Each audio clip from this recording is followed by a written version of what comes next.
O som de trilhas de cinema no quadro Linkados na Música de hoje é porque a nossa entrevista é com o jornalista, escritor e apresentador de ESPN, Rodrigo Rodrigues, que também é líder da banda The Soundtrackers. Criada em 2008, a banda de 7 integrantes toca clássicos e hits do cinema pop contemporâneo em shows multimídia, com telões mostrando trechos dos filmes relacionados ao setlist. Os tocadores de trilha se inspiram em Beatles, Aerosmith, Cyndi Lauper, AC/DC, Bee Gees, Michael Jackson, entre outras bandas e cantores de rock e pop que variam bem de estilo. Veja no final do último bloco do Linkados uma música inteira e conheça mais no site soundtrackers.com.br.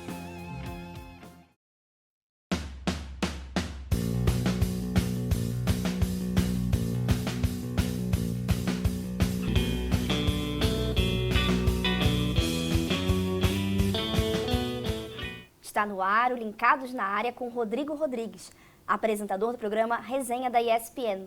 Eu sou Stephanie Frasson. Eu sou Bruno Reis. Eu sou Natália Monteiro. Obrigado por ter vindo, Rodrigo. Obrigado vocês, cara. Tamo aí. Você fazia educação artística e trocou pelo curso de jornalismo. Isso. O primeiro curso provavelmente te ajuda na carreira musical, mas também te ajuda na carreira de jornalismo, na hora de apresentar, entrevistar. Na verdade, assim, eu fui fazer o curso de artes porque eu queria oficializar a minha vagabundagem, entendeu? Tipo, eu não sabia o que eu queria, mas eu sabia o que não queria, o que para mim era mais importante. Eu sabia que eu não queria direito, não queria medicina, não queria engenharia, não queria nenhuma carreira assim normal, tradicional. O que eu sabia fazer? Eu tocava já há bastante tempo, tinha banda, já estava começando a dar aula de violão e desenhava.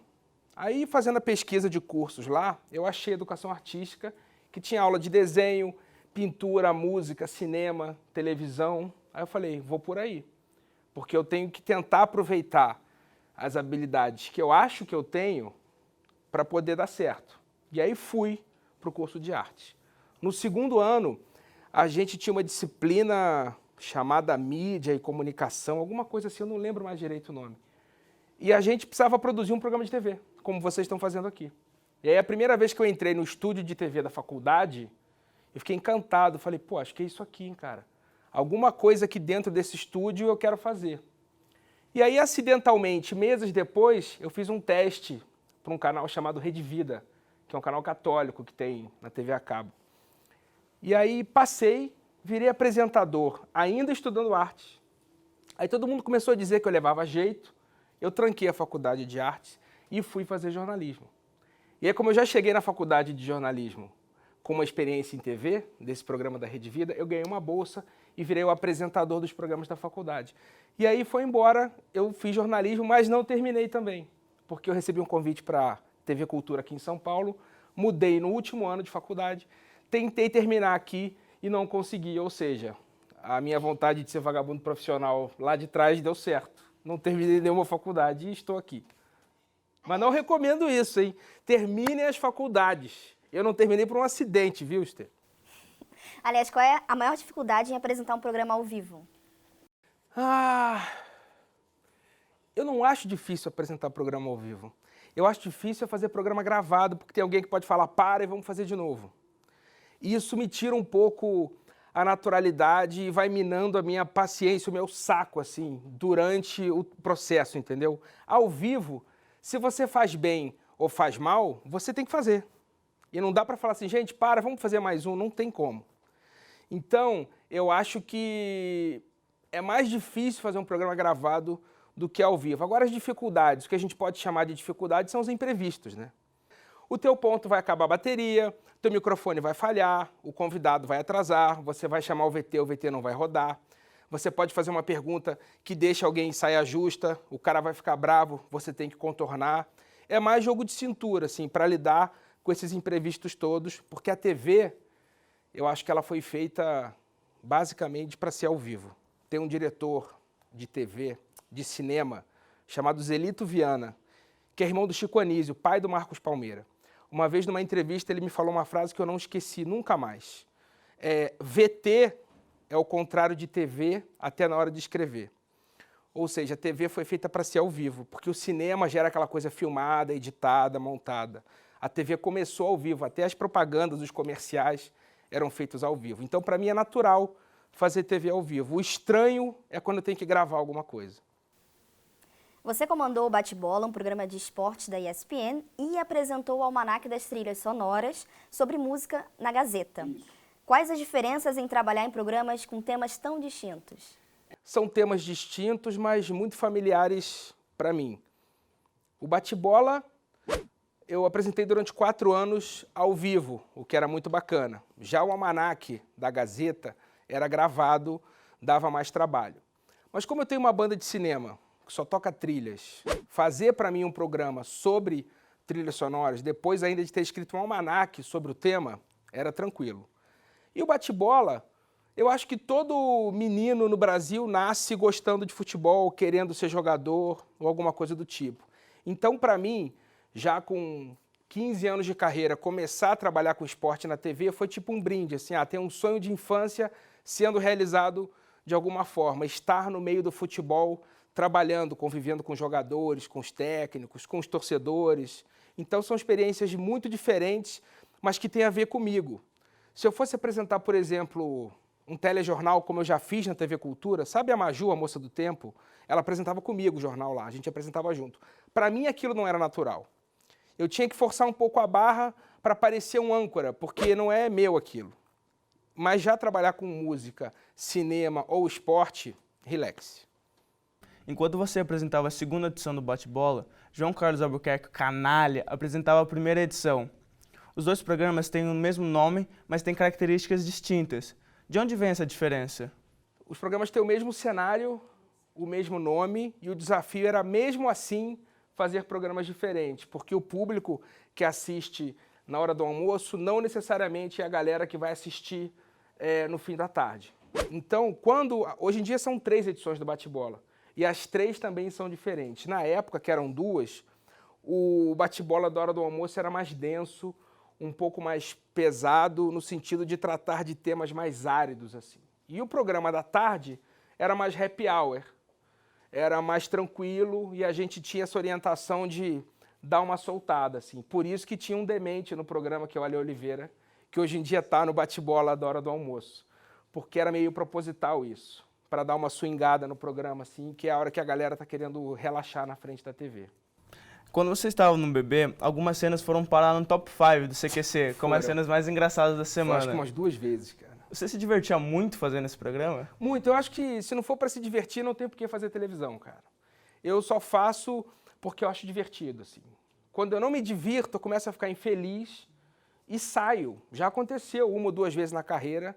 Tipo, é que nem relação. Uma hora acaba, assim. Por algum motivo, mudou o chefe, que é um clássico, assim. Aí muda um chefe, aí o cara quer mudar tudo.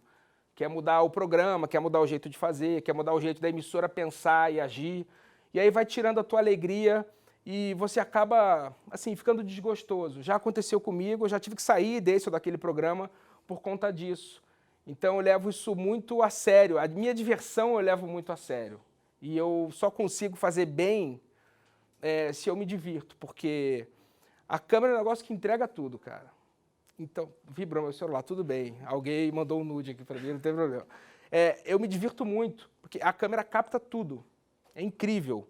Às vezes eu estou em casa, acaba um programa e alguém manda uma mensagem, você estava meio triste hoje, você estava meio chateado. Aí eu vou ver a reprise e falo, pô, estava esquisito, acho que foi aquilo lá. Então, como a câmera entrega tudo, você tem que estar à vontade e feliz fazendo aquilo. Porque a tensão passa, cara.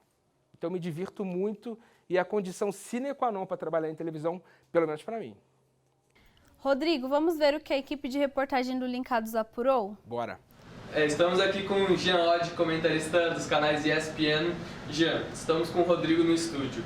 A gente tem a curiosidade de saber qual foi o momento mais engraçado que você já viveu com ele, seja no ar ou nos bastidores. É engraçado que o Rodrigo ele é muito parecido no ar como ele é nos bastidores. Então, nem tem muito essa coisa de, os bastidores. Ele é exatamente os bastidores como é no ar. Acho que esse talvez seja o segredo, quer dizer, acho que por isso que ele tem esse carisma aí apresentando. Então, acho que assim, as lembranças maiores que eu tenho realmente são das coisas engraçadas que aconteceram no ar, né? Até porque a gente passava um bom tempo no ar, né? Alguns programas muito longos, até de 3 horas e pouco e tal.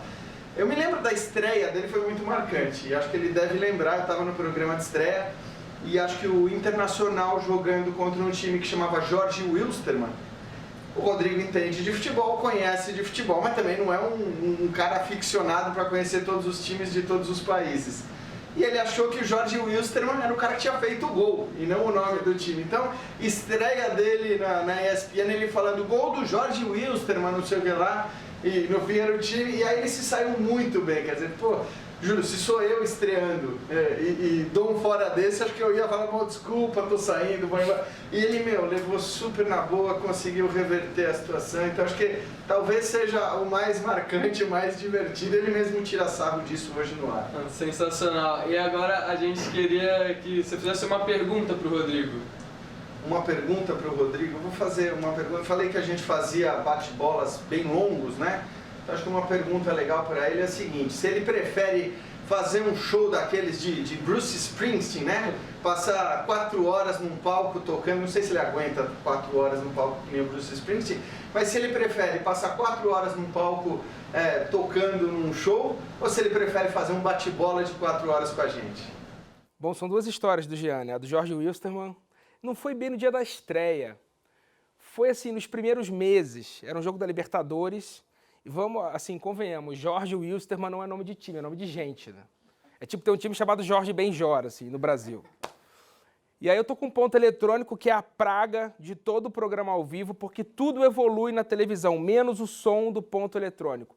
É um som de rádio de pilha insuportável, você geralmente não entende, porque tá baixo, alguém tá falando, tá tocando uma música no estúdio, você fica tentando, talvez seja a maior dificuldade de fazer um programa ao vivo, voltando àquela pergunta, é a titica do ponto eletrônico. E aí estava rolando um jogo da Libertadores que a gente não transmitia, mas dava o resultado, porque o programa estava ao vivo. Então o jogo era Internacional de Porto Alegre e Jorge Wilstermann. Só que assim, eu nem tinha me tocado naquele dia que tinha esse jogo. Porque como a gente não transmitia, eu era novo no canal, eu estava mais preocupado com os eventos que o canal transmitia. Então desencanei um pouco desse jogo. Aí lá pelo meio do programa alguém entra no ponto e fala, o diretor, né, o editor-chefe do programa. No jogo do Inter, a frase é importante, porque a frase foi essa, que me fez cometer o erro, clássico. No jogo do Inter, 1-0, gol do Jorge Wilstermann. Pô, fácil, né? O Jorge Wilstermann fez o gol. Eu não conhecia o Jorge Wilstermann, falei... Aí eu virei pro Jean e falei, Jean, Inter 1-0, gol do Jorge Wilstermann. Quem é esse Jorge Wilstermann? Aí o Jean falou assim, não, mas é uma coisa ou outra. Ou é gol do Inter, ou é 1-0 Jorge Wilstermann, porque um tá jogando contra o outro. E aí rolou essa piada clássica. No dia seguinte, algum fã de esportes criou um perfil no Twitter chamado Jorge Wilstermann e começou a conversar comigo. Entendeu? Mas tudo bem, virou uma piada eterna na ESPN. E até hoje, quando o Jorge Wilstermann joga, a gente faz uma festa. Assim. O que mais que ele perguntou? Você prefere um show de 4 horas ou um bebê? Tá vendo? Esse é o problema das coletivas também. Repórter tem mania de fazer 2 perguntas em uma, e aí o entrevistado sempre esquece a segunda pergunta. É óbvio que eu prefiro fazer um show de 3, 4 horas. Não tem nem comparação, cara. Ficar em cima do palco com uma guitarra pendurada ganha de qualquer coisa, assim. Inclusive de televisão. E fazer um programa de 4 horas é muito cansativo. O meu recorde na ESPN, o Jean falou 4, mas na verdade foram 3 horas e 45 ao vivo, é muito tempo. Eu já fiquei 12 horas apresentando um Teleton. É bastante tempo também, mas era de propósito, chamava Maratona Teleton. Eu, a cada hora, recebia um convidado. Então, eu apresentava 1 hora com o Ratinho, 1 hora com o Gugu, 1 hora com o Celso Portiolli, 1 hora com a Cláudia Leite, 1 hora com a Ivete. Mas eu fiquei as 12 horas no ar porque fazia parte da brincadeira, mas é muito desgastante. Rodrigo, temos uma pergunta do nosso Twitter, @linkados1 para você. @Jubetinha_ quer saber, qual foi seu maior desafio no jornalismo? Não, eu acho que, como eu falei aqui, apresentar um telejornal na hora do almoço que eu fiz com a Maria Júlia Coutinho, a Maju, durante 6 meses, foi o que aguentei. Foi um daqueles programas que eu pedi para sair, porque eu não estava me divertindo. E na época eu apresentava o Vitrine também na TV Cultura. Então eu trabalhava de 9 a 1 para o jornal e de 2 às 8 para o Vitrine. Assim. Aí no 6º mês, eu, vagabundo por natureza, estava acabado. Assim. Não aguentava mais, ainda tinha que ensaiar, tocar, fazer tudo que eu fazia normalmente.